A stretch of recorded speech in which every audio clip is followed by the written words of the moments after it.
Es una sensación inolvidable. La primera vez que uno visita algún país donde las oraciones de este tipo sobrevuelan el cielo, siente un profundo estremecimiento. Es muy probable, lo más posible, que no conozca las palabras, el lenguaje, lo que se está diciendo.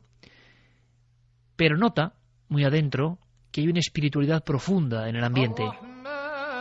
Hemos tenido la fortuna de poder viajar por muchos países islámicos y siempre nos hemos quedado con la sensación de que quedaba algo por contar.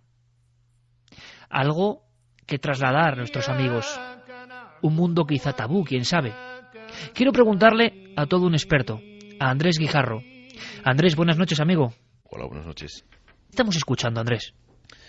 Pues estamos escuchando la primera sura, el primer capítulo del texto sagrado del Islam, del Corán, que se llama Al-Fatiha, la apertura.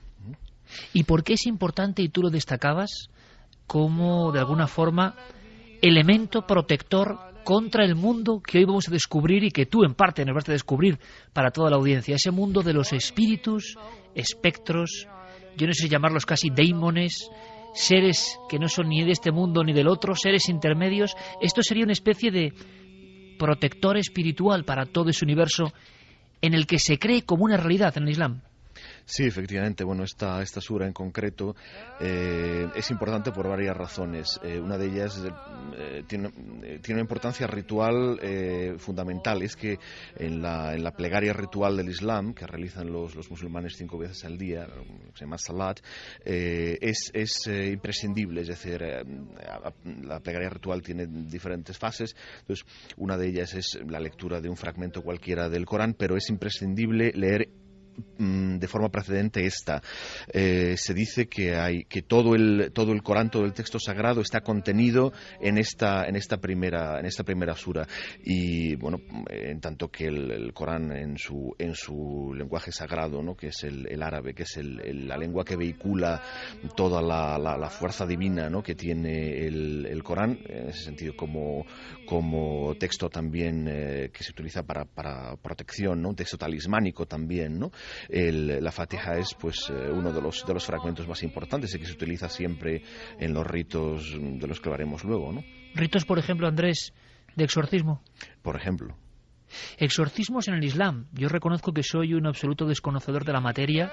En los diferentes viajes, casi como hilos sueltos, como retazos, hemos ido elaborando información, pero gracias a varios compañeros, varios amigos, varios expertos de verdad en la materia, como Andrés Guijarro, que yo creo que es una de las máximas autoridades, filólogo, arabista, traductor de textos como el Corán, autor de libros tan importantes como Las señales del fin de los tiempos en el Islam, en fin, todo un experto que nos va a permitir abrir esa puerta.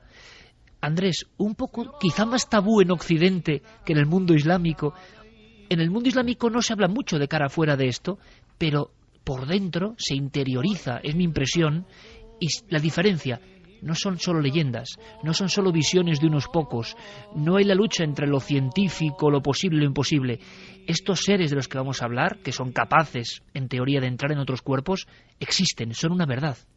Sí, efectivamente. Bueno, no creo que sea un tabú, no. Forma parte de la creencia de la espiritualidad islámica en todo el mundo islámico, no solo el mundo árabe, lógicamente, el mundo islámico en general. Forma parte de la creencia. Hay un capítulo, una sura del Corán que se titula Al-Jinn, ¿no?, precisamente los genios, ¿no?, traducido así si queremos, ¿no?, que habla de estos seres del mundo intermedio, ¿no? Y forma parte, por así decirlo, del dogma de fe, ¿no?, aunque no existe ese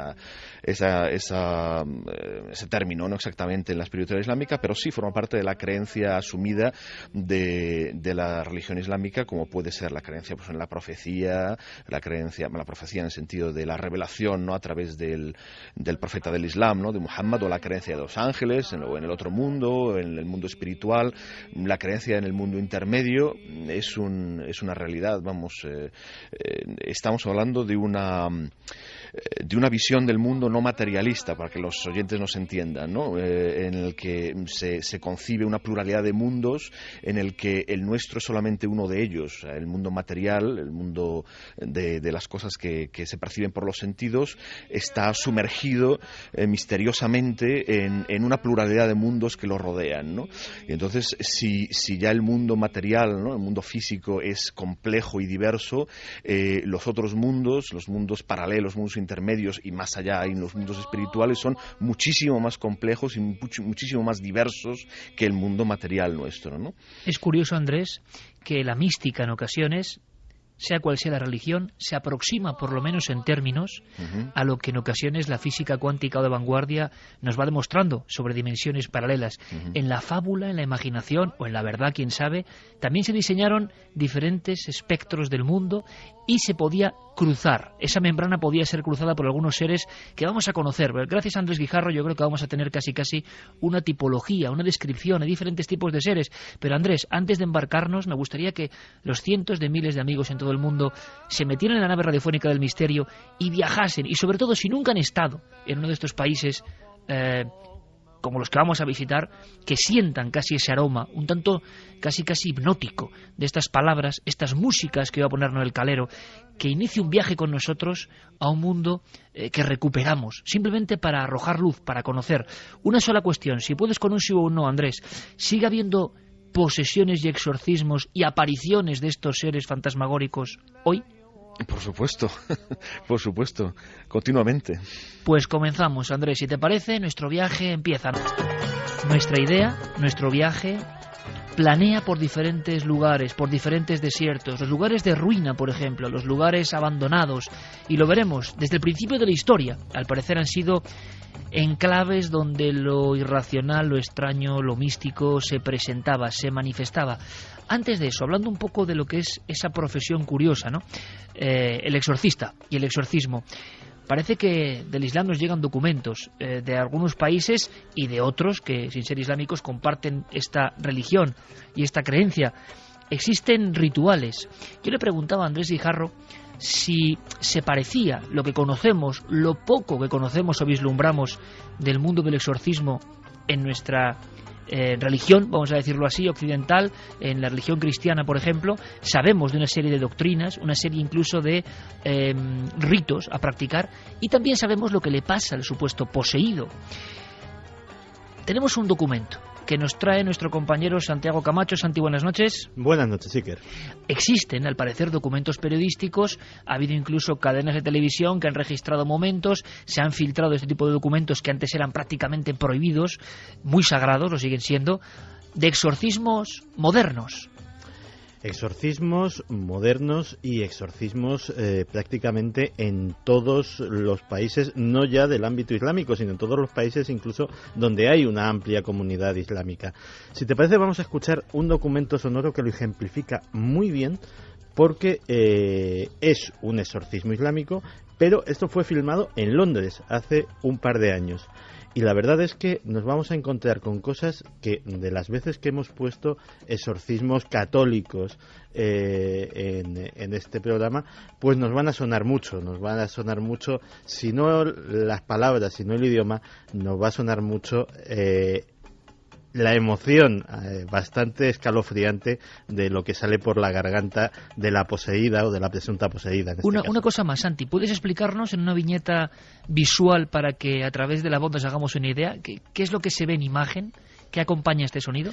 Pues mira, estamos en lo que parece un apartamento, ya te digo que es en Londres, pero está decorado con alfombras, una decoración típicamente árabe, y hay un personaje que es el imán, que está con una chica, una joven, poco más que adolescente, ataviada de blanco, que está sujeta de pies y manos por otras mujeres que están allí acompañando en la ceremonia, pero en absoluto silencio.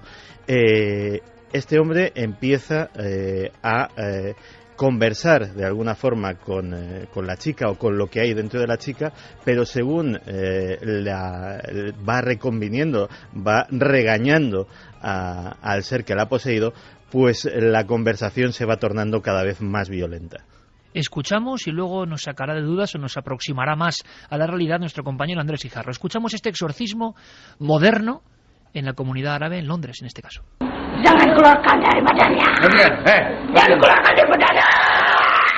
perhatikan. Perhatikan. Tidak. Oke, kalau kamu udah memperhatikan, maka akan saya bacakan Al-Quran depan kamu supaya kamu tersisa. A'udzu billahi minasy syaithanir rajim. Pegang, lagi-lagi pegang. Bismillahirrahmanirrahim. Kalau kamu keluar, kamu zalim. Nah, aku tidak mau keluar. Tidak mau. Desde luego, compañeros, da la impresión de que hay fenómenos universales. Sobre eso hemos preguntado en nuestra encuesta. Andrés Guijarro, compañero, es que esto le cambiamos, digamos, los atuendos, la creencia y las frases y nos encontramos con, para muchos, la misma histeria o el mismo problema mental, para otros un fenómeno espiritual real.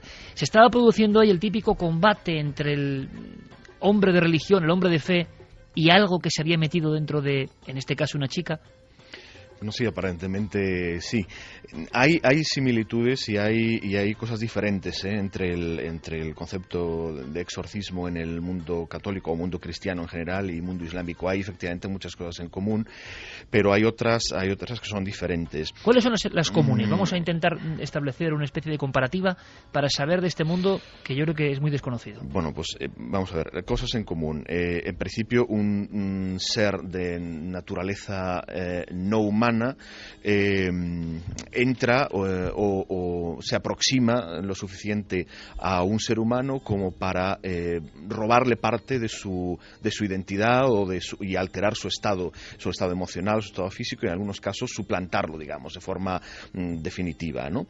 Eso en lo que, digamos, en líneas generales, ¿no? En lo que respecta a la figura del exorcista, pues sí tiene que ser efectivamente un hombre de religión, en principio tener unos estudios religiosos, ¿no? En esa línea, ser un hombre efectivamente de fe, tener presencia de ánimo, tener fortaleza física y mental, conocer bien los rituales que se utilizan, digamos, serían los elementos en común. Y ya empezarían ahí las diferencias. El fenómeno de posesión por parte de un jinn, que habría que entender, primero explicar qué significa esto. O sea, en el mundo cristiano, el ser que posee es siempre un demonio o el demonio, es decir, un ser de naturaleza absolutamente malvada, satánica, desviada, y que lo que quiere es matar o destruir o hacer perder la fe de la persona a la que posee y de su entorno. Esto en el mundo islámico no es exactamente así.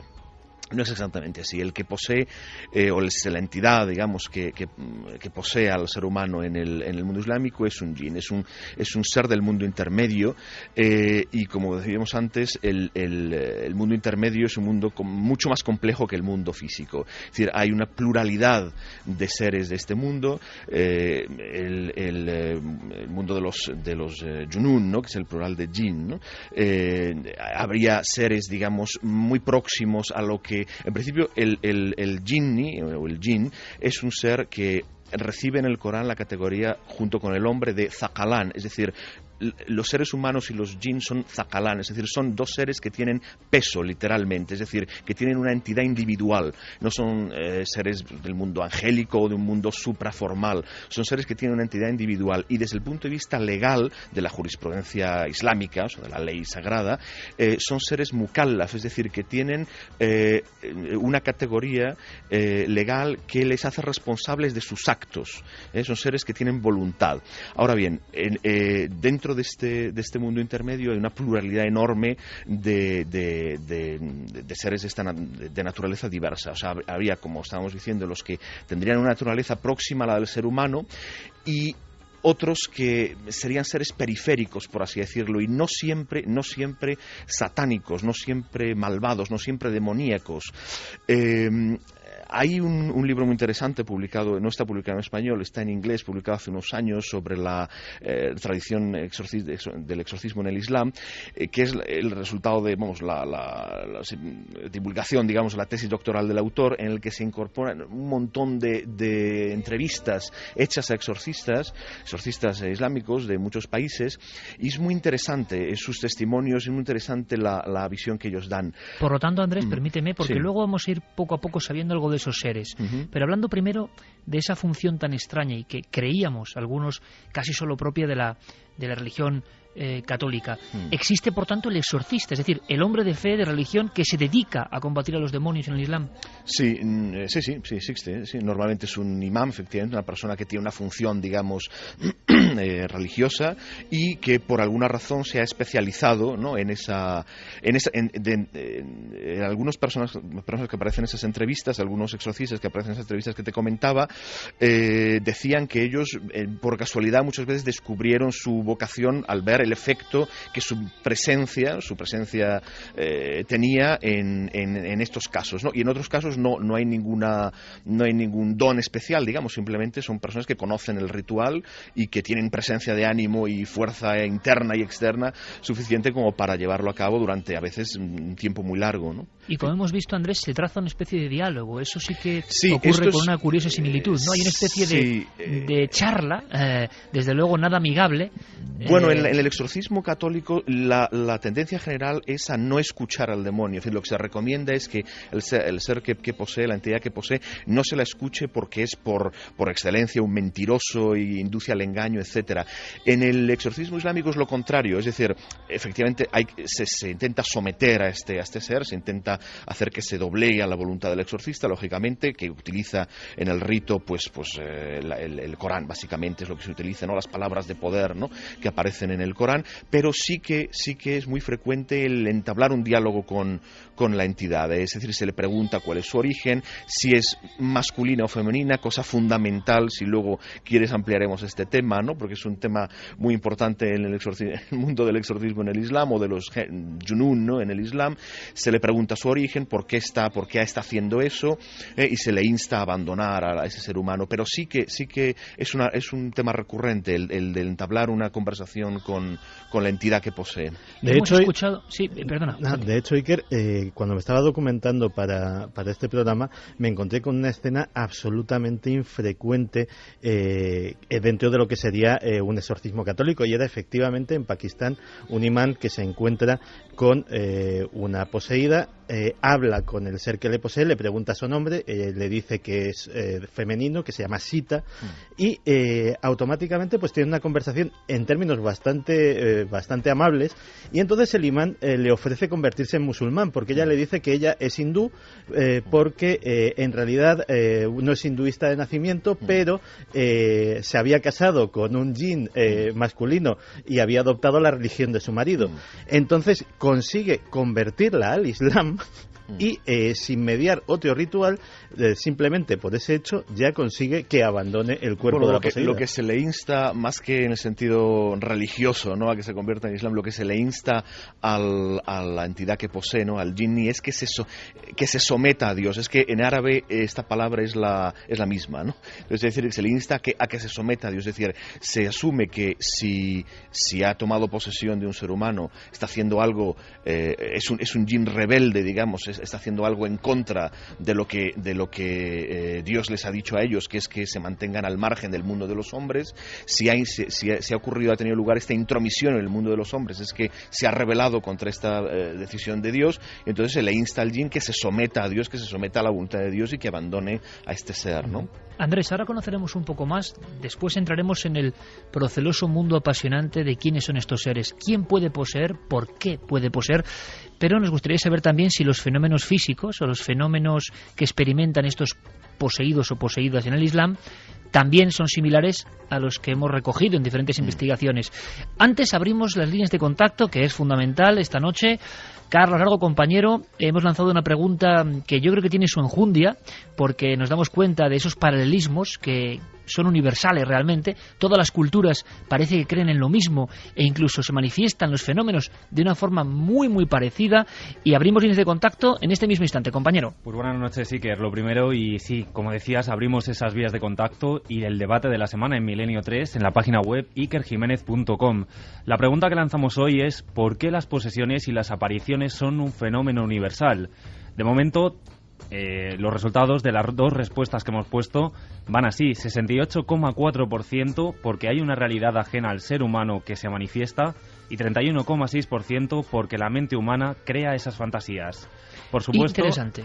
Están abiertas también, Iker, las otras vías de contacto. Milenio 3, con número, @cadenaser.com, nuestro correo electrónico. También las frases de los oyentes en la página web cadenaser.com y en las redes sociales, La Nave del Misterio, en Facebook, en Twitter y, por supuesto, en Google+. La Nave del Misterio, en esas redes sociales recogeremos toda vuestra información, pistas, preguntas, reflexiones, porque el tema, por lo menos, es inusual. Es una especie de fragmento de la realidad que pocas veces se toca en el mundo del misterio, y creo que necesitamos saber algo más. Van a ir pasando amigos, vamos a ir presentando a diferentes amigos que tienen algo que aportar en este mundo. Por ejemplo, vamos a adentrarnos, a ir haciendo una división entre el mundo de esos seres que en su malignidad parece, según cuenta la tradición, pueden llegar a poseer a las personas, y después no os podéis perder porque vamos a contar casos concretos. Nuestro compañero Nacho Ares nos trae algunos documentos, testimonios que son muy interesantes de casos donde esas entidades provocan también muchos de los fenómenos que en otros países se estudian bajo otra característica, bajo otro prisma, ahí envueltos de leyenda, creencia, religión. Es algo muy curioso que se analiza un poco sobrevolando toda la información. Pero quiero que escuchéis a otro experto en el Islam, Carlos Chevalier, que nos hablaba de lo que para él eran los seres, algunos dirían bajo astral, no sé, también hay paralelismo en esto, seres que no llegan a ser humanos, que no son angelicales, seres atrapados en cierta densidad, pero que pueden visitar nuestro mundo. Es increíble, amigos, y a mí lo que me interesa, cómo todas las religiones han creído en estos intercesores, en ocasiones malignos, con nombres complejos. Menos mal que tenemos a Andrés Guijarro para hacer de guía, pero escuchamos a Carlos Chevalier, que nos hablaba quizá de esos Yenum, esos seres, esos jinn, que pueden hacernos daño. Pero dentro de los Sayatín, los peores son los Maridim, porque son los sanguinarios, son los que le pueden hacer daño a las personas, a los animales, pueden introducirse dentro de ellos, se explicarían los casos de posesiones, pero todavía quedaría un grado más perverso, peor, que serían los Afarit, que son los provocadores de catástrofes. Todos estos Sayatín, por lo general, están en lugares desérticos, en el mismo desierto, en las montañas, en ruinas abandonadas, y aprovechan, según la tradición islámica, la presencia de personas descarriadas, no solo físicamente, sino sobre todo moralmente.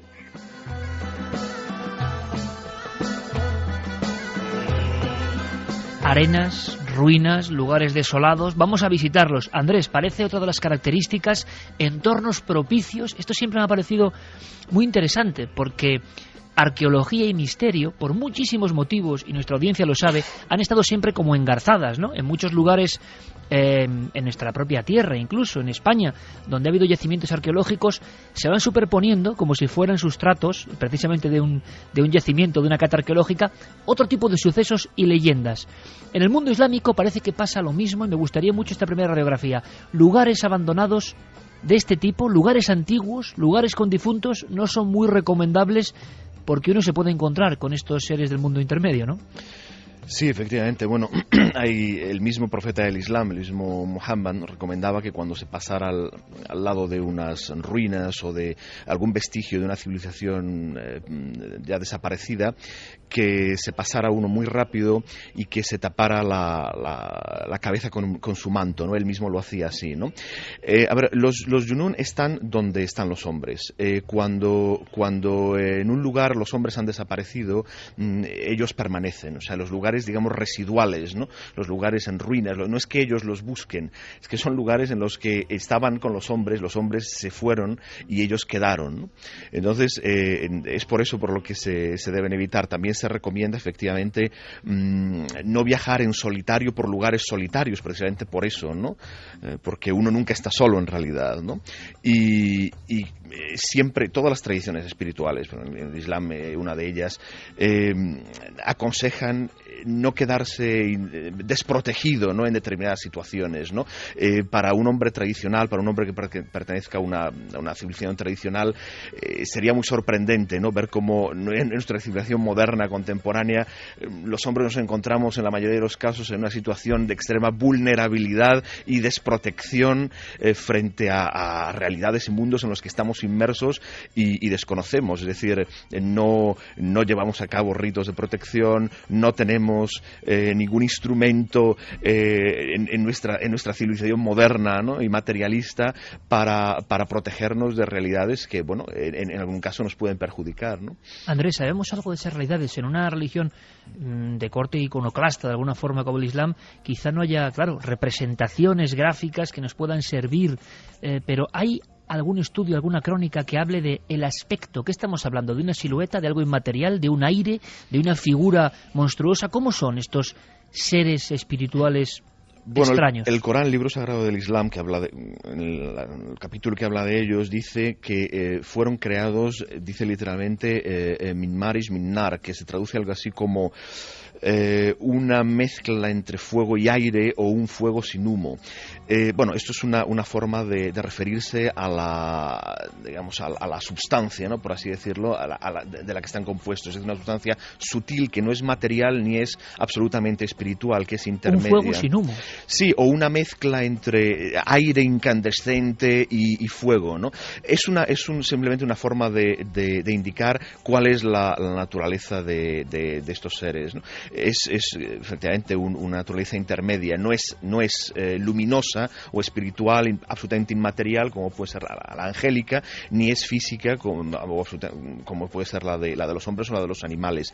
En cuanto a su aspecto, claro, su aspecto real no es visible, pero sí que pueden en algunas circunstancias manifestarse. De todas formas, digamos, la ley que aplica, ¿no? o que debe aplicarse tanto para ellos como para nosotros es no provocar el contacto, es decir, que no haya intromisión.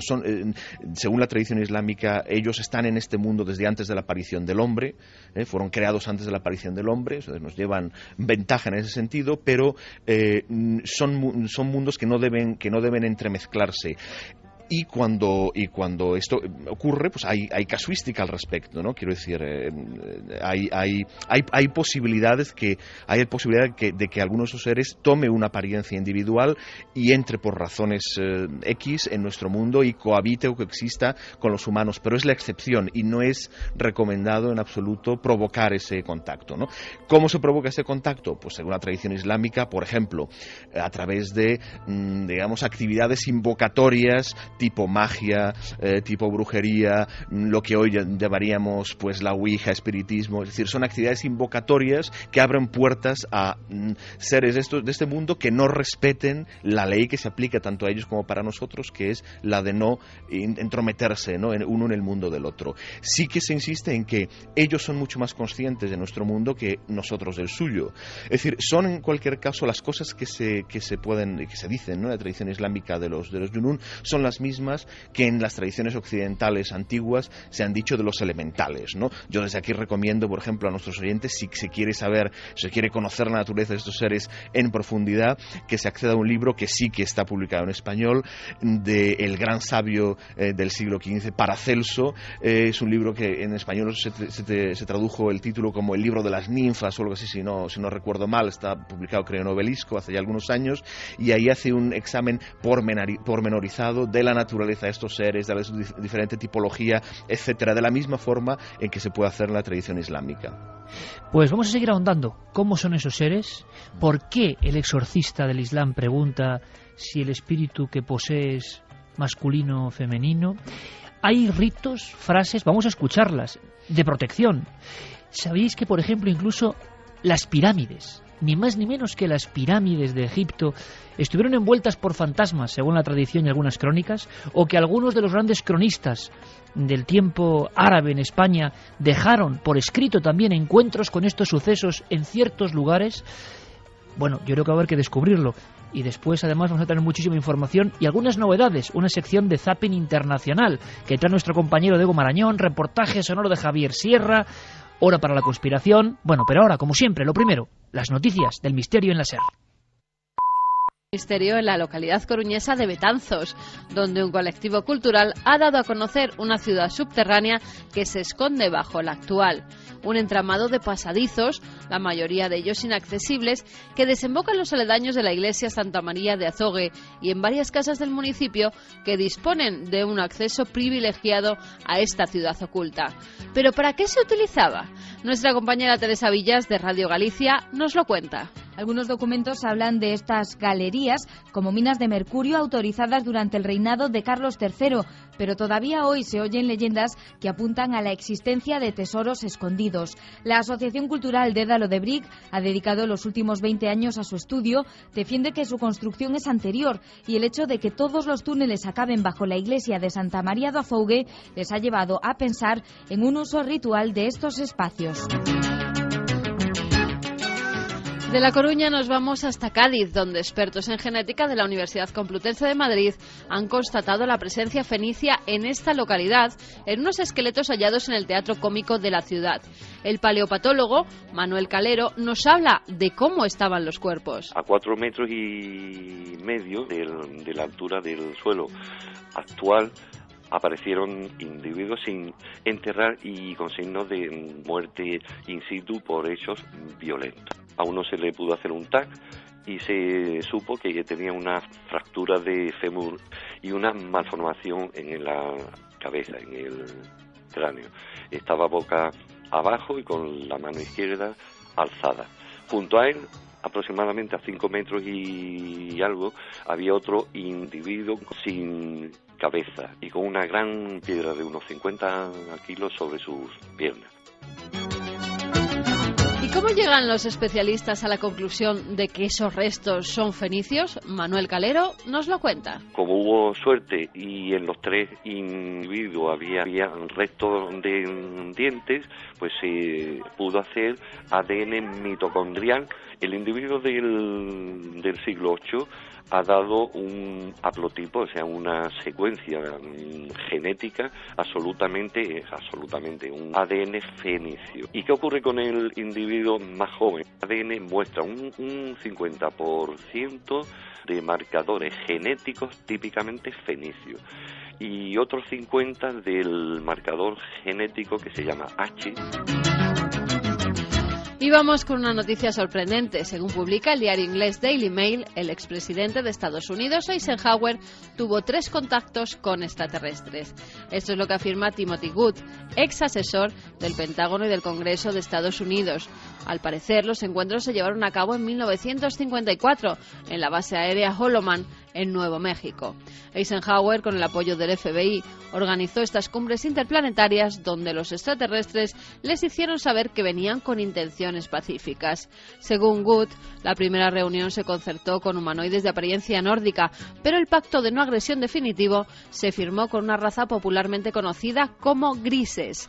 En 2010, Henry McElroy, funcionario de New Hampshire, aseguró haber visto un documento secreto destinado a Eisenhower que corroboraría estos encuentros. Y continuamos en el interior de la Tierra, en este caso en una cueva de la península croata de Pelgesak, donde se ha hallado un extraño zodiaco. Se trata de fragmentos de un zodiaco de hace 2100 años que los científicos sospechan que sea la tabla del astrólogo helénica más antigua encontrada hasta ahora. Los estudiosos la han llamado la tabla Nakovane. Está realizada en marfil y sobre todo se pueden observar los signos de Cáncer, Piscis, Géminis y Sagitario.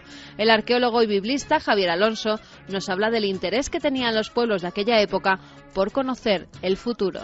Bien, el hallazgo lo que confirma es que todos los pueblos mediterráneos, no solamente los más conocidos como los griegos o los romanos, todos estaban interesados en conocer el futuro de las personas y la forma habitual ya desde tiempos muy antiguos en Mesopotamia es el conocimiento de la carta astral del recién nacido.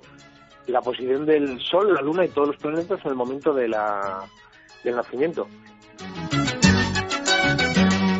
La semana que viene, muchas más historias aquí, en Noticias del Misterio.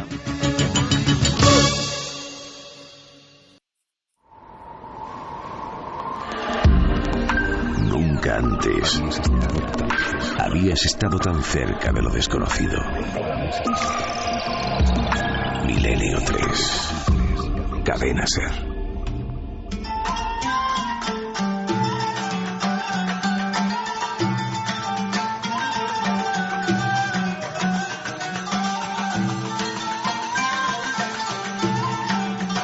Esto que está sonando ahora mismo, queridos amigos y amigas de Milenio 3, es música ancestral, auténtica, de pleno corazón del Cairo.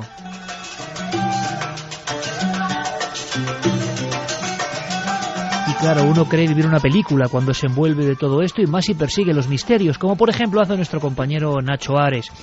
Quiero saludarle ya porque trae algo que yo no conocía y que me parece asombroso para completar este extraño puzzle fascinante del Islam y la conexión con lo paranormal sobrenatural. Nacho, compañero, buenas noches. Hola, ¿y qué tal? Buenas noches.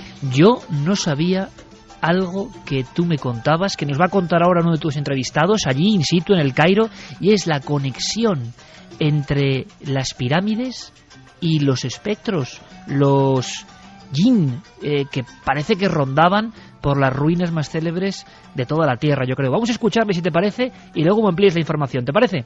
Perfecto. Bueno, los primeros árabes que entraron a Egipto, cuando vieron a las pirámides, ellos hablaron sobre las fantasmas mismas que construyeron a las pirámides. Los mismos árabes, los musulmanes en el siglo VII, cuando invadieron a Egipto, la primera descripción de las pirámides, que ellos hablaron sobre las fantasmas que construyeron a las pirámides.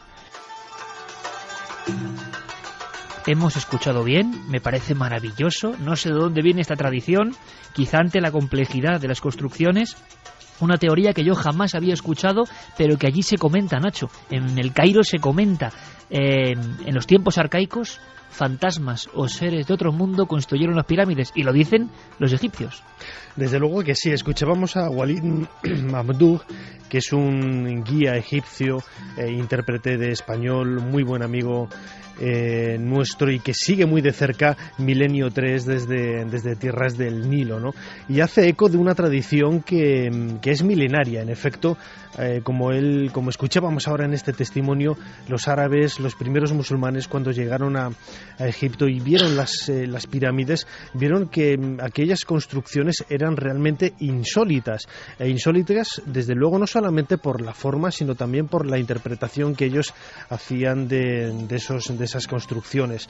Nosotros las vemos ahora como las construcciones de los grandes faraones, sin embargo en aquella época, pues en el siglo VII, las interpretaron de una manera pues como cualquiera podría interpretarlas, ¿no? Como algo totalmente ajeno a su idiosincrasia, a su naturaleza, y lo veían como producto de fantasmas, como producto de seres extraordinarios, como producto de una tradición milenaria que desde luego no entraba en su manera de ver la naturaleza. Oye, Nacho, y en otros lugares arqueológicos, tú que te conoces prácticamente palmo a palmo el país de los faraones, en otros lugares, en otros recintos, ¿existe también esta leyenda de que rondan los fantasmas? Desde luego que sí. Ahí fíjate, uno de los pioneros de la arqueología, que fue Wallis Budge, un inglés que estuvo de director del Museo Británico, pues cuando él estuvo excavando en Egipto a finales del siglo XIX, y bueno, más en concreto que en Egipto, en lo que es las pirámides de Meroe al norte de Nubia, pues el actual Sudán, él le llamó la atención que los guías que le acompañaban en un primer momento se negaban a acceder a estas necrópolis.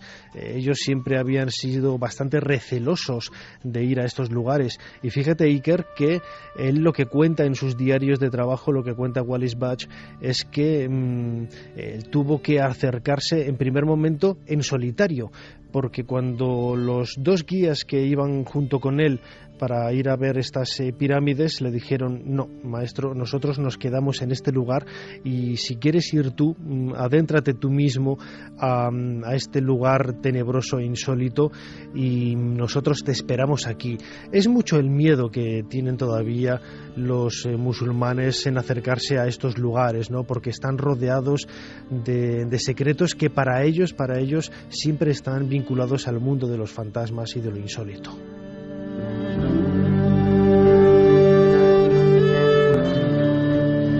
Pues cronista de excepción, y además qué alegría me da tener un corresponsal de alguna forma en esa ciudad tan maravillosa que es el Cairo, que sigue Milenio 3, eso me ha emocionado, Nacho, realmente, y que nos cuenta y nos va a contar historias y casos incluso con intervención policial, casos de muerte, por desgracia, pero que han ocurrido envueltos en el mundo, en la casuística increíble de lo paranormal, vamos a decirlo así, en un lugar como Egipto, ni más ni menos. Por cierto, Nacho, estamos de enhorabuena, no sé si tu novela está ya en la calle. Pues sí, lleva ya prácticamente un mes a la venta. ¿Cómo se llama? La tumba perdida. Acabo de llegar precisamente hace poquitas horas de Jerez, en donde hemos hecho una presentación junto con los amigos de la librería Las Hojas de Bohemia. Estamos muy cansados, pero desde luego con muchas ganas de seguir trabajando aquí en Milenio 3. Hablaremos de esa novela y de esa investigación que en el fondo, Nacho, o sea, la más importante leyenda o verdad, yo no lo sé, de una tumba y un hallazgo arqueológico, ahora lo entiendo, está envuelta de la maldición y de la aparición posible de estos seres y sus influencias. Es que es lógico cuando me dices que hoy, en el 2012, en ese Egipto con tanta turbulencia últimamente, ¿no?, sigue habiendo personas que no solo atestiguan haber vivido casos, intervenciones incluso de autoridades, sino que en el mundo de lo arqueológico, en el mundo de los guías arqueológicos, que es un mundo apasionante, lleno de anécdotas, de historias que te cuentan ahí al caer la noche, si ven que tú eres proclive a ello y que puedes de alguna forma compartir, ¿no?, esa otra realidad que no tiene nada que ver quizá con lo que pasa durante el día, pero los guías hoy tienen temor a algunos lugares donde la tradición se ha perpetuado, Nacho. Desde luego que sí. Fíjate, hay una historia también muy cercana a nosotros en el tiempo y que tú conoces muy bien, ¿no? Por ejemplo, en el templo de Karnak, en una de las capillas del templo del dios Ptah que podemos encontrar en este recinto sagrado, conocerás muy bien una estatua, la estatua de la diosa Sekhmet, ¿verdad? Es una estatua de granito negro que está iluminada apenas por un cenáculo, por una luz superior que hay en esta habitación, y que convierte la estancia en un lugar casi mágico, en una puerta ancestral que conecta el mundo terrenal con el mundo de los fantasmas. Pues fíjate, cuando los arqueólogos ingleses excavaron este lugar a principios del siglo XX, se llevaron una desagradable sorpresa. Al poco de acceder a esta habitación y al poco de empezar a trabajar en ella, no solamente encontraron lo que hoy conocemos como la estatua de la diosa Sekhmet, sino que también pocos días después de que los obreros tuvieran primer conocimientos de esta estatua, los arqueólogos, como digo, se llevaron una desagradable sorpresa. Algunos de estos obreros habían entrado en la habitación por la noche y la habían hecho pedazos. Hoy lo que encontramos, hoy lo que podemos ver nosotros, es una reconstrucción de esa misteriosa estatua que por miedo al más allá los árabes la habían destrozado en miles de trozos. Es decir, un miedo que se perpetúa, que queda en las piedras, que queda en algunos lugares, pero hay algo más. Nuestro corresponsal Cairota nos habla de eso que nos interesaba, la posibilidad de que uno de estos seres del inframundo, vamos a llamarlo así, con esa descripción tan fenomenal que ha hecho Andrés Guijarro, y que es tremendo, ¿eh? Los antiguos cómo atinaban, o sea, con pocas palabras cuentan cosas que retumban en nosotros, porque parece que las reconocemos. Un fuego sin humo, ¿eso no es una especie de ascua, de resplandor? ¿Qué es eso? ¿Seres luminosos? Nos habla nuestro buen amigo en el Cairo de la posibilidad de posesiones, nos habla de casos que se investigan, de casos que ocurren, de historias de las que por supuesto queremos saber mucho más. No tenemos un texto en la religión musulmana o por ejemplo en el Corán que está hablando sobre esto, pero son tradiciones, leyendas que dicen que algunas veces, por ejemplo, una persona del otro mundo está, por ejemplo, enamorado con una persona viva, y puede ser hombre o mujer, claro, puede ser del otro género, y él puede hacer problemas para él, causar problemas para él en su vida, le impide de casarse, por ejemplo,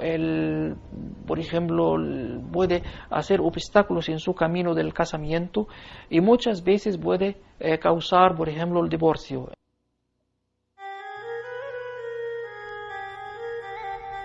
Seres que se entrometen en nuestra vida, en las cosas más cotidianas, pero es que veremos que sobre eso hay casuística e incluso podríamos decir hasta jurisprudencia. Es sorprendente. Un texto de nuestro amigo Andrés Guijarro dice: el Islam no acepta la posibilidad de que el espíritu de un fallecido regrese a este mundo tras su partida o pueda comunicarse con los vivos. Ojo a este dato, porque esto sí que es una diferencia importantísima.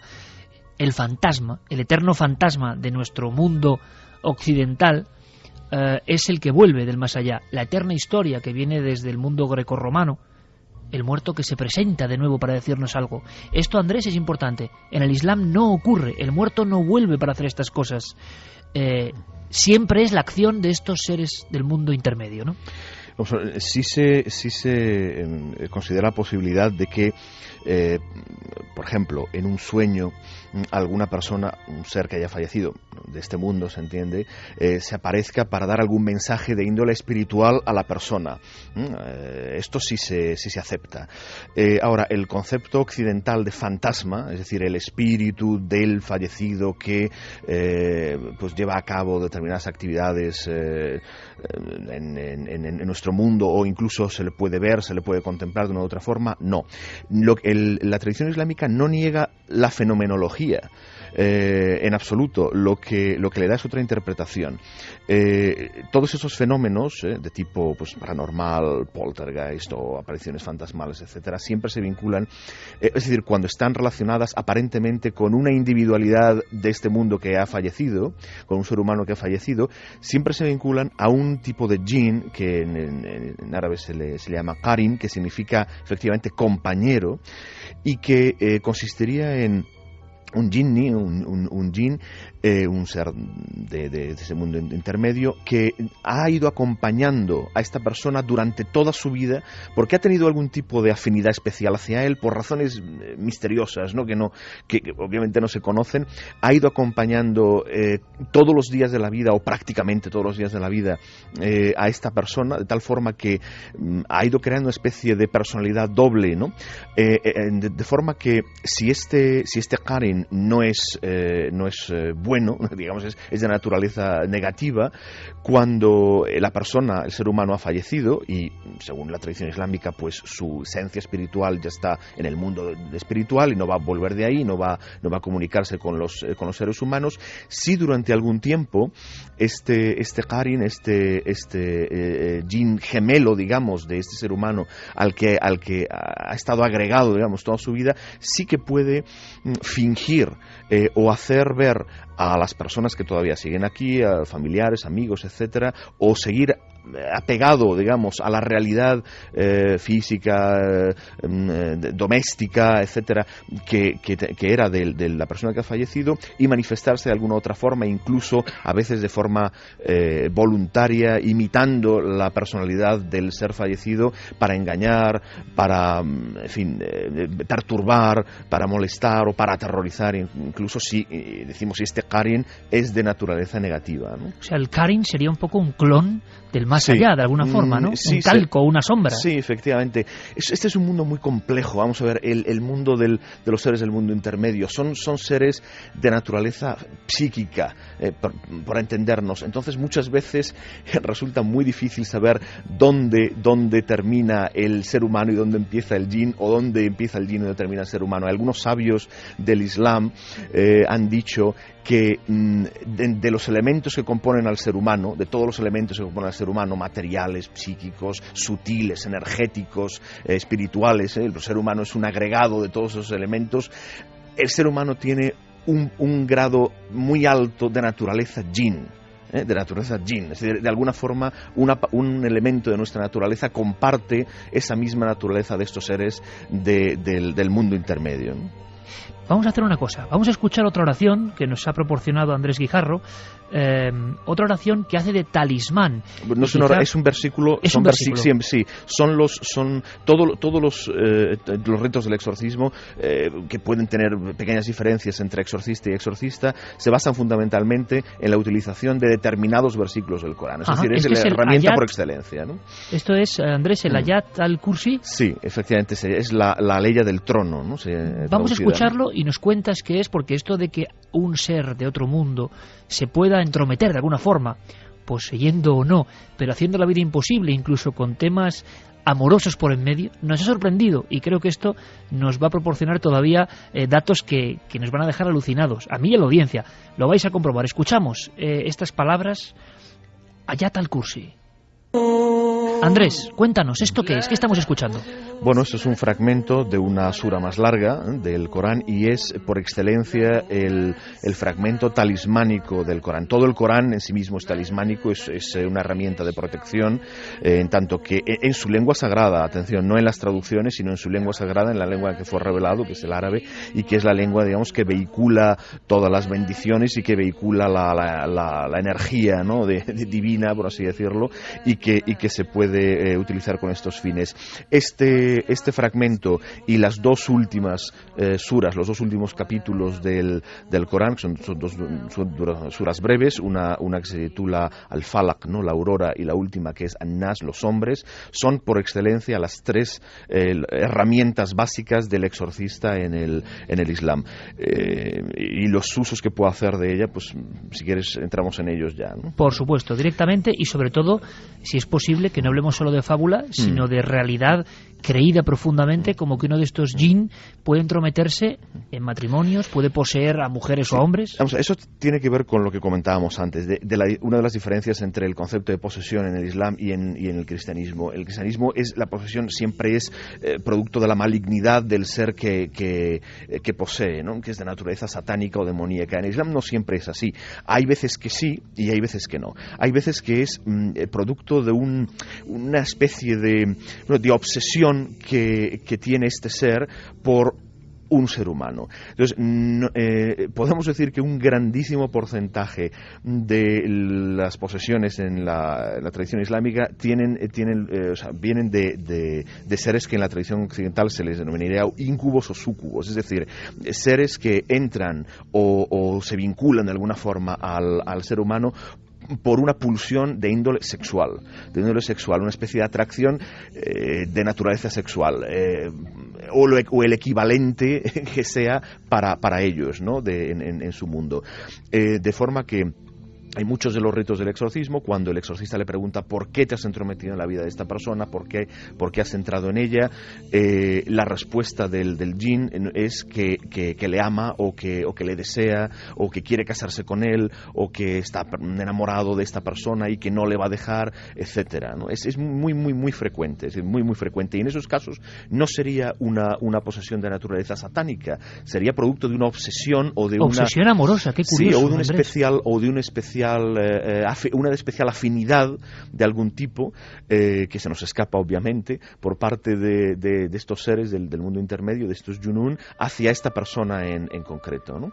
Y en cualquier caso, y luego también insiste los exorcistas en el Islam que no hay siempre un mismo grado de posesión, es decir, no todos los casos serían tan radicales como el que hemos oído antes o como el que estamos acostumbrados, a ver, pues en el mundo cristiano a través del cine, etcétera, ¿no? Hay muchos grados, y ese sería el definitivo, en el que el ser ya domina, digamos, completamente a la persona, ¿no? Se ha adueñado de su voluntad, se ha adueñado efectivamente. Pero habría muchos grados, ¿no? Manifestaciones de obsesión espontánea, ¿no? Por parte de la persona, ¿no? Del ser humano me refiero en este caso, ¿no? U otros muchos grados, ¿no? de posesión por parte de este ser. En cualquier caso, el ritual siempre consiste en la lectura sobre la persona, ¿no? Poseída de estas aleyas. En algunos casos se utilizan elementos, por ejemplo, el agua o el agua de rosas o el aceite de oliva puro, sobre el que se recitan, ¿no? estas aleyas. es decir, se carga este soporte, ¿no? En este caso el agua de rosas o el aceite de oliva, se convierten en soporte que va a vehicular esta energía que transmiten estas palabras sagradas, y bien se le hace beber a la persona, bien se le baña con ella, bien se le dan masajes o se le fricciona, ¿no? con esos elementos ya cargados, pero básicamente es la lectura, la recitación una y otra vez de estas aleyas concretas o de otras que siguen un orden especial. El orden especial de los versículos del Corán para el exorcismo es un orden que ya estableció el profeta del Islam, el profeta Muhammad, que él exorcizaba, lógicamente, como exorcizó Jesucristo y como han exorcizado todos. ¿Él exorcizaba? Sí, por supuesto, como exorcizó Jesucristo también a los posesos, y como exorcizó el Buda, y como exorcizaron todos los fundadores o grandes seres, ¿no? Fundadores de religiones. Como ¿no? un elemento importante que ahora parece, no voy a decir que sea vergonzante, sino que parece de un mundo muy bizarro, muy extraño, muy escatológico, pero sin embargo todos los grandes fundadores de las grandes religiones, es bueno manifestarlo, Andrés, tenían este don, ¿no? El de enfrentarse a los demonios. Sí, por supuesto. Es que, como decíamos antes, solamente una civilización o una mentalidad absolutamente materialista y que entiende que el mundo empieza y acaba en lo que podemos tocar o ver o percibir por los sentidos, no contempla la posibilidad de que haya otras existencias, ¿no? Que nos afectan, lógicamente, en tanto que coexisten con nosotros, nos afectan, ¿no? Una cosa que me interesa y seguro que va a interesar a la audiencia, porque yo no lo he oído jamás y creo que es interesantísimo, el aceite de oliva como elemento, que curioso, porque el agua, el agua de rosas, hasta lo entendemos, el aceite, claro, como españoles también lo entendemos, pero como material casi sagrado que vehiculiza o que lleva toda la potencia, digamos, ritualística de las oraciones. Sí, pero esto ocurre en la tradición católica también. El aceite de oliva es lo que se usa para la unción de los enfermos, por ejemplo, para que es un sacramento de la Iglesia católica. Claro, pero en un exorcismo nos parece... el bautismo también se unge al niño con aceite de oliva, ¿no? Sí, en el exorcismo no, efectivamente. En el exorcismo, el exorcismo católico utiliza el agua bendita, ¿no? Y este agua en el Islam se bendice recitando sobre ella o recitando y soplando sobre ella las aleyas, ¿no? Los versículos del Corán, ¿no? Andrés, fenomenología en el poseso, en el poseído. En esos casos más dramáticos, ¿qué se manifiesta? ¿Pasa lo mismo que en los exorcismos más conocidos de otras culturas? Ahí sí que hay, en los casos extremos o de posesión total, sí que hay una práctica afinidad 100%, vamos, con lo que ocurre en el mundo cristiano o en otros mundos, ¿no? Efectivamente, bueno, pues episodios violentos. Muchas veces, dicen los exorcistas, ¿no?, de la tradición islámica, el jinn está oculto, no se manifiesta más que cuando empieza el exorcismo, es decir, cuando empieza a escuchar los versículos del Corán, es cuando la persona empieza a tener un comportamiento violento o, en fin, empiezan a ocurrir manifestaciones, en fin, como ocurre en xenoglosia, una fuerza sobrehumana, episodios de levitación, o de, en fin, los mismos episodios que ocurren en los exorcismos de la tradición católica. Ahí sí que prácticamente no hay ninguna diferencia. Otro curioso paralelismo, como esos seres enamoradizos del otro lado, que en el fondo es la historia de los íncubos y súcubos de otras culturas que visitan por la noche y vampirizan de alguna forma, ¿no? Es decir, todo tiene una base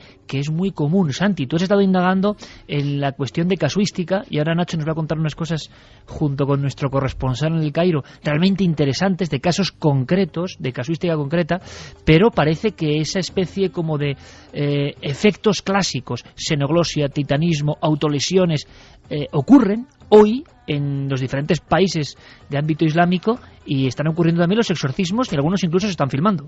Sí, de hecho hay, como ya te he dicho, prácticamente en todos los países del ámbito islámico se está dando el exorcismo.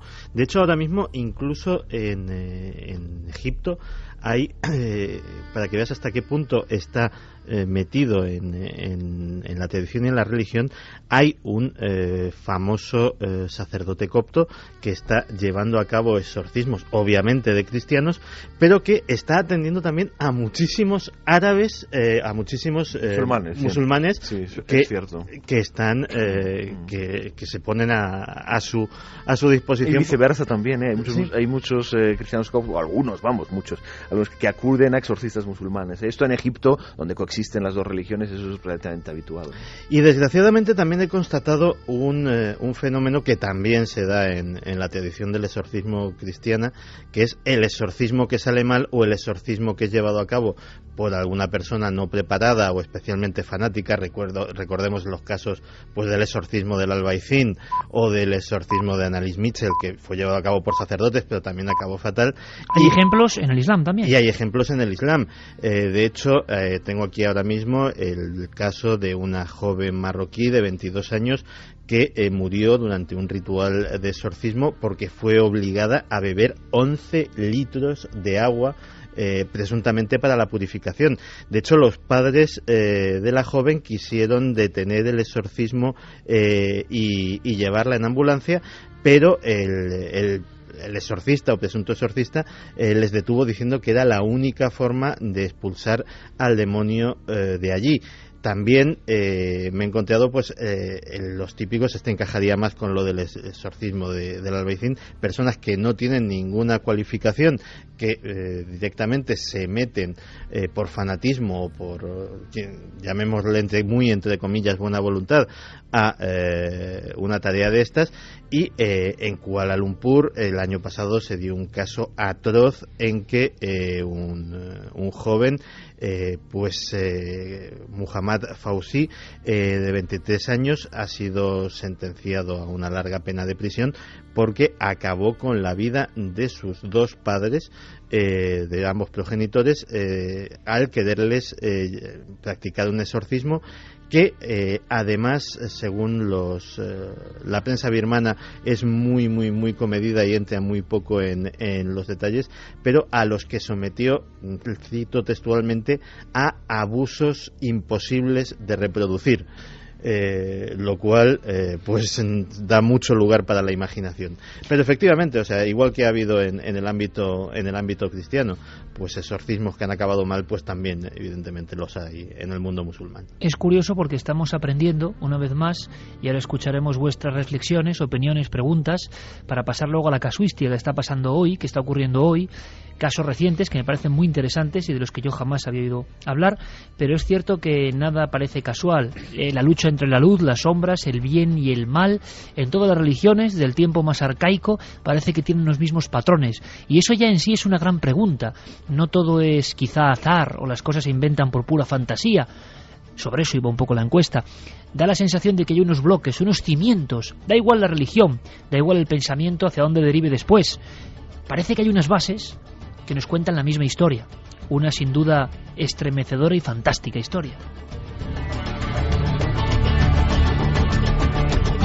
Seguimos viajando. Carlos Largo, hacemos caso, ponemos por supuesto micrófono a nuestra audiencia.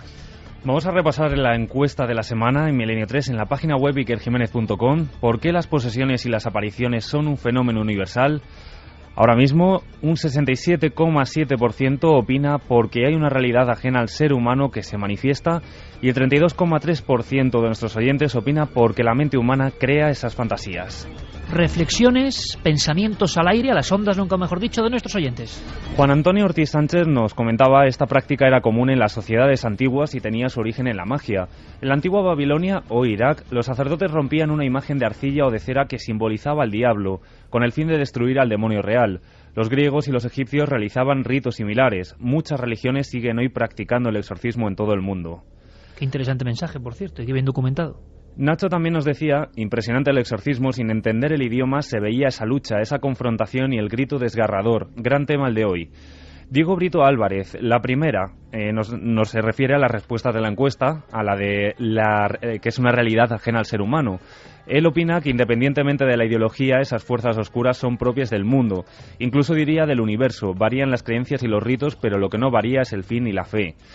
Celia Marcuentas nos preguntaba que qué opinamos sobre que el Islam podría ser la religión del diablo de los cristianos. ¿Podría ser un indicador de la persecución de cristianos en muchos lugares del mundo?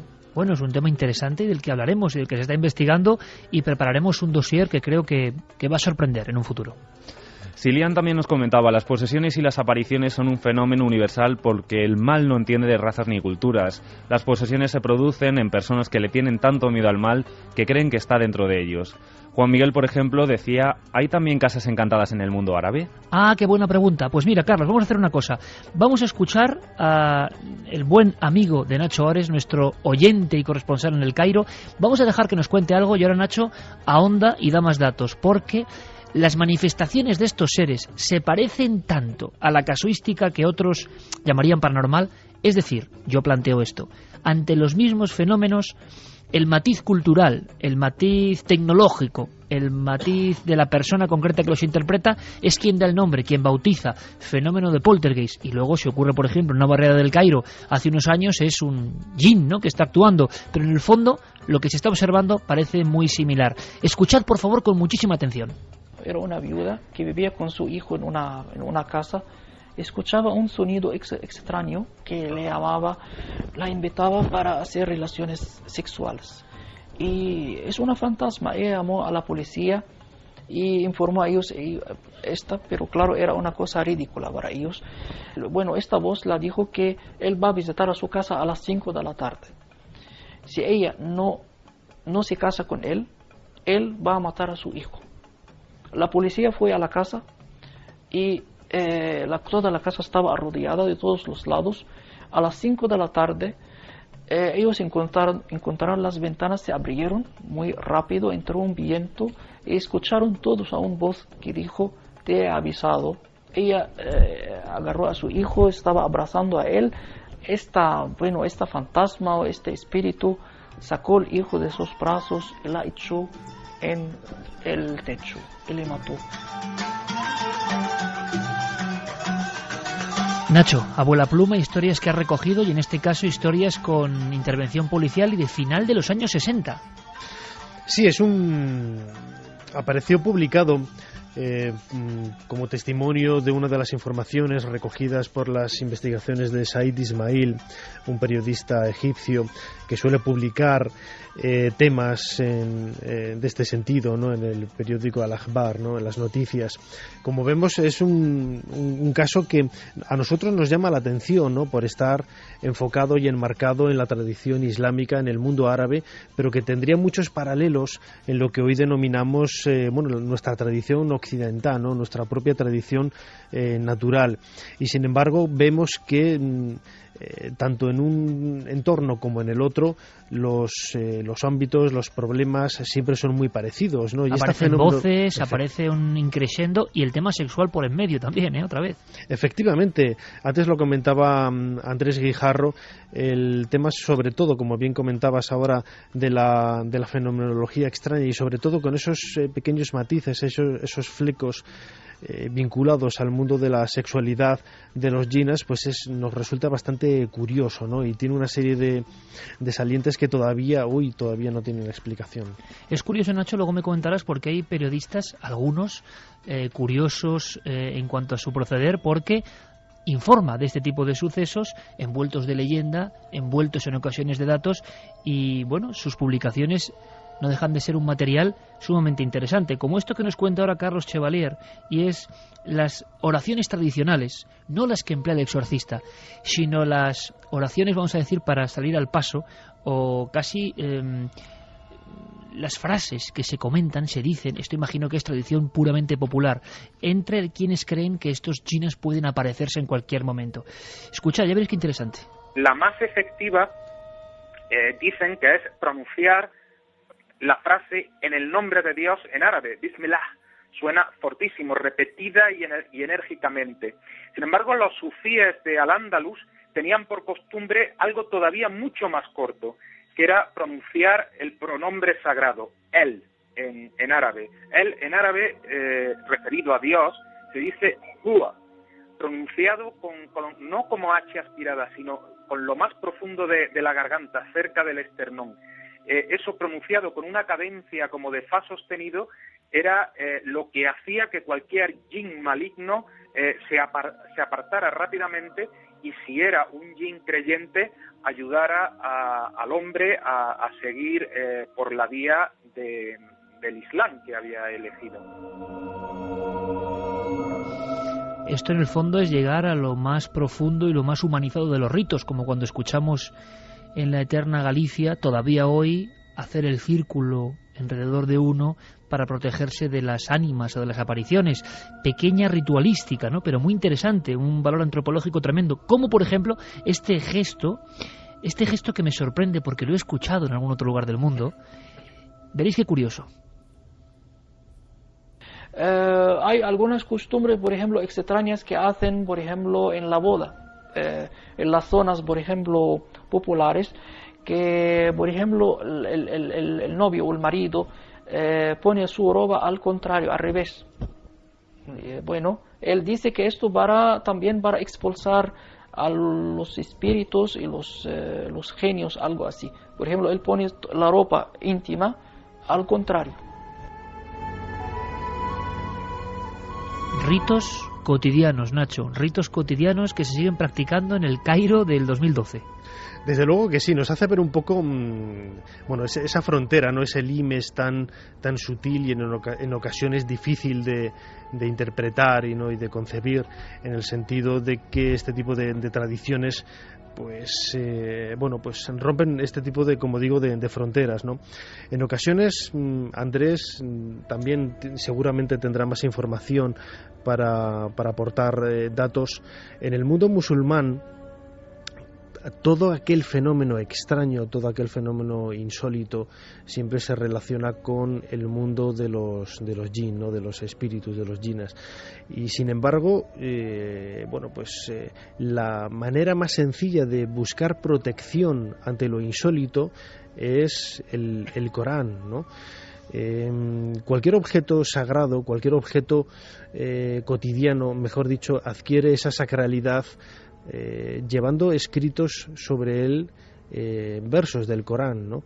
O el simple gesto de mencionar el nombre de Alá, el nombre de Dios, sacraliza y parece proteger a las personas que puedan tener este tipo de problemas, ¿no? Es uno, por ejemplo, de los amuletos más famosos del mundo árabe, es la mano de Fátima, ¿no? El más conocido, quizá, ¿no? Quizá, efectivamente, es la mano de Fátima, en el sentido de que las diferentes teorías, las diferentes hipótesis de trabajo que intentan explicar la sacralidad de este objeto es quizá el que la propia mano del ser humano lo que nos hace es escribir el nombre de Alá, ¿no? Esta mano abierta, ¿no? Esta mano derecha, ¿no? Son quizá esos elementos que a nosotros nos resultan insólitos, pero que desde el mundo, desde el punto de vista de una persona árabe, pues quizá, desde no un árabe, sino un musulmán, quizá tiene también esos matices de verosimilitud, ¿no? En muchos lugares del mundo islámico yo he visto esas manos abiertas y otras incluso solamente en lugares más pobres. Recuerdo la frontera de Túnez con Argelia, las manos que habían sido manchadas en barro quizá y puesta en el dintel de las puertas, ¿no? Como si fuese una mano que ahuyenta a ese mundo o a ese inframundo que puede estar rondando, Andrés. Y realmente la magia es una forma cotidiana de protegerse, pero como siempre la magia tiene peldaños que no deben recorrerse. Tú al principio del programa decías algo que dicen idénticamente, por ejemplo, los exorcistas en España, los exorcistas oficiales, siempre ponen al espiritismo, a la magia y a la invocación como, incluso a la Ouija, por supuesto, el elemento por donde estos seres entran en la vida de los hombres y las mujeres. Y esto se repite en el Islam. Sí, efectivamente, así es, en tanto que la magia, es decir, las energías que se mueven en la magia son energías del mundo sutil, es decir, no es un mundo espiritual, no son energías del mundo espiritual, sino que son energías más próximas al mundo material, son del mundo intermedio. Entonces, involucrarse, digamos, en este tipo de rituales que normalmente tienen un elemento invocatorio, que por cierto, esta es una de las razones por las que se supone que dice la tradición islámica que el intentar el contacto con los junún nos perjudica a nosotros y les perjudica a ellos, en el sentido de que como gran parte de estos rituales tienen que ver con tienen elementos invocatorios, es decir, se les solicita la ayuda de estos seres o se les invoca de forma directa o indirecta, muchas veces de forma indirecta y sin ser consciente de ello el invocador, pero se les invoca de alguna forma, es decir, en el sentido de que se uno intenta formar parte de alguna forma, utilizar elementos de su mundo, pueden llegar a creerse lo que no son, es decir, puede llegar a perjudicarle en el sentido de que estos seres tienen una tendencia al endiosamiento, es decir, al ver que los seres humanos necesitan de ellos, intentar pues hacer que los seres humanos les adoren o les rindan culto o les ofrenden cosas, etcétera. Y esto, desde el punto de vista de la religión islámica, es algo por lo que ellos tendrán que rendir cuentas, puesto que no es su función, ni es este culto y esta veneración se le debe solo a Dios, ¿no? Entonces, en ese sentido, la magia es perjudicial para el ser humano, o en fin, la magia en ese sentido, ¿no? Para crear causas en este mundo, utilizando elementos del mundo intermedio, no es beneficioso para el ser humano y tampoco es beneficioso para estos seres del mundo intermedio que se ven involucrados, ¿no? Y sí, en tanto que hay siempre un elemento invocatorio, es una puerta, claro, es una puerta de acceso, ¿no? Y hablando de puertas, Andrés, ¿la Ouija o algo similar en el mundo islámico? ¿Se tiene conocimiento de su No uso? existe, no, la Ouija, bueno, incluso, no. No digo que no haya quien la practique, pero no pertenece a la tradición islámica y no... Y no hay ningún sucedáneo, ¿no? De alguna forma de invocación de ese tipo con las letras. No, de esta forma no. De esta forma no. Sí que hay rituales mágicos y brujeriles, si se quiere, ¿no? De invocación y para utilizarlos a los yunún, efectivamente para causar mal o bien en el mundo material, en nuestro mundo, pero no un instrumento para contactar con, en fin, los fallecidos o los... No, así no lo hay. Bueno, vamos a escuchar algo que sí que hay y que es curioso. Cuando hemos trabajado en alguna ocasión en otro mundo tan distinto como el de Japón, la cultura japonesa, sus mitos, sus fantasmas, al final están en los trazos paralelos, que es lo que queremos un poco observar, lo universal de estos fenómenos del hombre y de lo que parece que no es el hombre, quién sabe. En Japón, por ejemplo, hay una creencia tremenda de las casas de mal augurio, las casas que están, por ejemplo, junto a lagos, junto a charcas, sobre todo junto a canalizaciones de agua, puentes donde queda agua acumulada, sobre todo el agua estancada. Y para los japoneses el agua estancada significa un lugar donde los yurei, en este caso, que también incluso recuerda, ¿no? Son todo términos muy parecidos. Sí, también en se el puede mundo aparecer, islámico, ¿verdad? el tema del agua estancada. También. Sí, Mira, cualquier Andrés, sitio en el que haya algún grado de corrupción, un vertedero de basuras, agua estancada. Sí, porque se entiende o se considera que estos elementos, digamos, inmateriales, esas energías de la materia orgánica en corrupción, son una de las cosas de las que se alimentan al menos algunos de estos seres. Igual ahora me das más detalles, Andrés, Sí. pero quiero que escuchemos a nuestro compañero en el Cairo, porque fíjate, existe esa conexión y nos lo contaba de esta forma que parece increíble, pero ahora tú nos vas a dar más datos. Agua, a mí me pareció muy sorprendente, porque el agua, con ese sentido purificador, pero sin embargo, si está estancada, si está bajo algún edificio, si lleva mucho tiempo ahí en la oscuridad, mal asunto. Escuchamos. Además de las historias de la voz que pueden escuchar del agua, que por ejemplo se arrojaban mujeres en la agua por ejemplo puede ser una mujer se suicida, por ejemplo un hombre se suicida y después de a lo largo de muchos años se podía escuchar una voz que le llama desde el agua. Esto pasaba muchas veces en las aldeas. Sí, siempre en las aldeas hay una relación entre el agua y las fantasmas.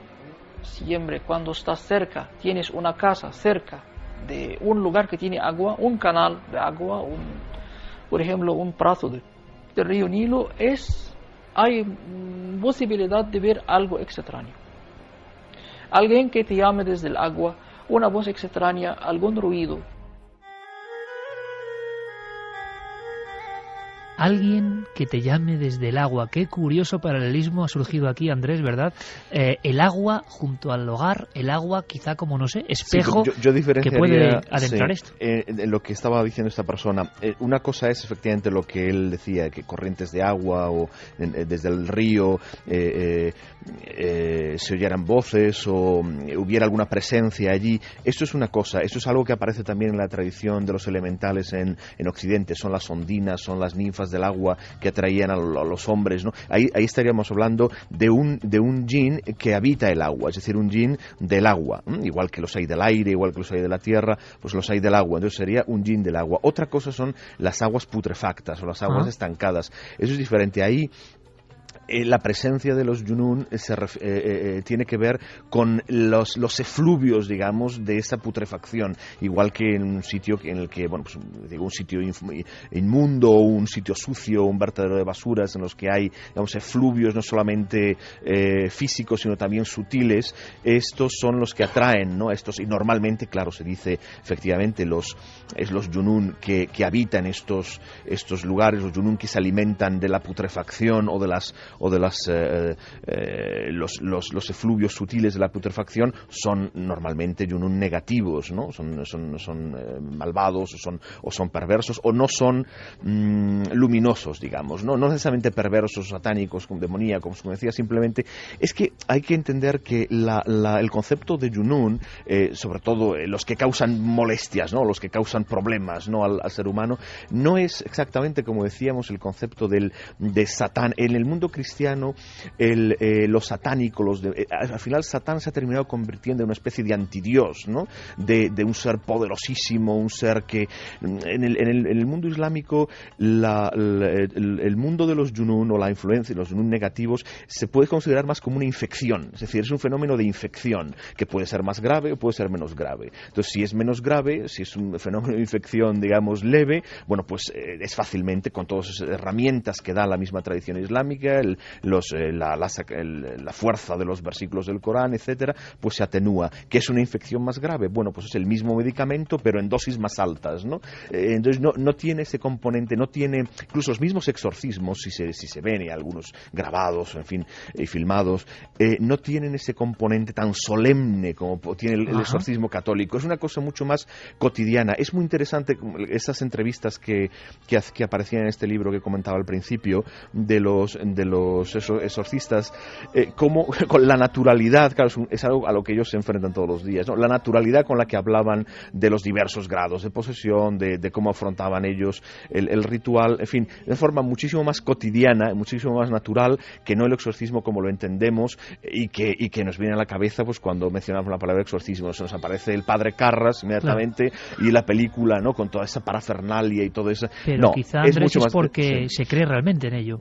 Porque da la sensación de que en muchas ocasiones incluso hay cierta lejanía, incluso de los propios exorcistas, y hemos hablado en alguna ocasión con ellos, bueno, cierta lejanía del fenómeno. Quizá en el mundo islámico esa creencia es mucho más verdad, ¿no? Yo creo que quizá por eso que te comentaba, por el concepto de lo demoníaco paranormal, ¿no? En el cristianismo es algo que está lejos y se teme mucho porque se le da una entidad que no se le da en el mundo islámico. En el mundo islámico, efectivamente, estos Yunun, esos seres del mundo intermedio, algunos pueden ser satánicos, algunos pueden ser demoníacos, pero la mayoría son, es decir, cuando se entrometen, digamos, o cuando molestan o perjudican al ser humano, es bien por estos casos de obsesión de naturaleza extraña sexual, bien por ignorancia muchas veces, ¿no? Ellos mismos lo dicen, los exorcistas lo dicen cuando interrogan a estos Yunun, muchas veces son ignorantes, son seres casi de una naturaleza casi animal. Es decir, decíamos que el mundo intermedio es mucho más complejo y la variedad, ¿no? de mundos y en la tradición islámica tradicional, incluso cuando se habla de los Yunun, se habla de tribus, de naciones, de jerarquías, con una gran variedad, con una gran es un mundo muy complejo, ¿no? Resulta un poco escalofriante, Andrés, porque es un poco también el retrato de las razas del inframundo, ¿no? Vamos a hacer una cosa, por lógica, no podemos dejar nuestro país, España, a un lado, con toda la tradición. Lugares como Granada, por ejemplo, están repletos de historias, pero historias que, como en un bucle curioso, como si estos seres, sea lo que sean, no supiesen de nuestro tiempo, nuestro espacio, nuestras convenciones, siguiesen apareciendo. Y fijaos, casi como colofón a este planeo por este mundo del que no se habla habitualmente. Una sorpresa grande me la dio un juez, ni más ni menos, y un abogado del Estado, un hombre importantísimo y además gran cronista en Granada, César Girón. Le pido a nuestro compañero Noel Calero que localice el documento de César Girón, porque en siglo XXI hubo varias observaciones claro, en el entorno próximo a la Alhambra, en entornos próximos con una historia muy bien definida que conecta con todo esto que estamos hablando. Y se hablaba de la figura de un niño vestido al modo árabe, pero claro, hablamos de un caso que fue investigado, que hubo juicios e investigaciones por parte del Tribunal de Menores, que hubo una serie de historias extrañísimas, puro expediente X, pero las apariciones ocurrían en zona de ruinas, y además, como si fuese final y colofón de todo esto que hemos contado, parece una de esas historias de amor, quién sabe, pero claro, con documentos judiciales, con actas. Es una historia sorprendente que quiero que escuchéis en boca del propio investigador, del propio juez, César Girón. Es un suceso muy reciente de una niña que decía tener la visión de un niño moro que la perseguía, que se asomaba a la ventana del dormitorio en que dormía, que la despertaba por la noche, que se reía a su lado, que le tiraba del pelo, bueno, en definitiva, que estaba junto a ella casi incesantemente y que además la molestaba. Y es un supuesto muy reciente, tan reciente como de principios de este siglo, del año 2002, tanto que dio lugar a que esta niña fuese tratada por un equipo interdisciplinar, por médicos, psicólogos, pedagogos, y en principio se llegó a la única conclusión de que se trataba de una niña que estaba enferma, que presentaba una modalidad de neurosis. Ahora, lo realmente sorprendente es que la niña, que estaba en una institución del barrio del Albaicín, fue trasladada a otro lugar fuera de la provincia de Granada y solo con eso dejó de referir esta circunstancia. El acoso de este niño molesto, este ente que decía que la perturbaba y que ella describía como un niño vestido de moro. Y insisto, hablamos del año 2002. Esto es un buen punto final, ¿verdad? Porque estábamos hablando tradiciones, leyendas, antigüedad, textos sagrados que ya casi nadie entiende en el mundo moderno y tan aprisa, y de pronto, desde el ámbito judicial, una investigación en un lugar ni más ni menos como Granada, que no es cualquiera cosa, ¿verdad? Y la aparición de el típico ser quizá de entre dos mundos. Yo no sé qué es ni deja de ser, sé que existen los expedientes, que existe la investigación y que tenemos la fortuna de que una autoridad en el ámbito de la justicia nos lo cuente. Esa niña se alejó de ese lugar y dejó de ver esa historia, una historia que es el calco de lo que Andrés Guijarro, de lo que Nacho Ares y Santiago nos comentaban, ¿no? De la tradición, pero la tradición a veces, algunas veces, parece que sigue presentándose y manifestándose.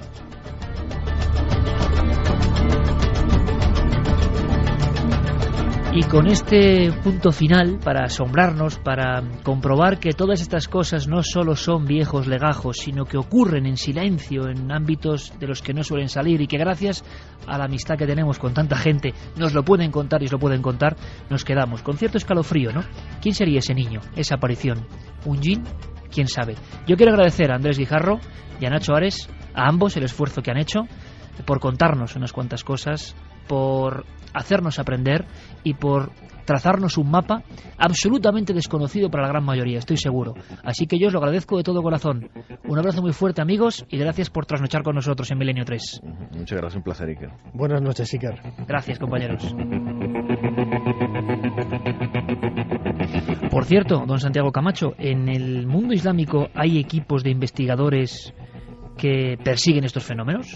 Pues aunque parezca mentira, sí los hay, y de hecho me he encontrado con un país en concreto, que de hecho Diego nos va a contar alguna cosa ampliada, en el que hemos encontrado de entrada 2 programas de televisión remotamente primos de cuarto milenio. ¿En Pakistán? En Pakistán. Y un equipo de investigadores, un auténtico grupo de cazafantasmas, como los cazafantasmas norteamericanos de los que hablábamos hace algún tiempo en nuestro programa de televisión, que van y son relativamente conocidos y van a programas de televisión a contar sus experiencias allí por todo el país, en el muy islámico Pakistán.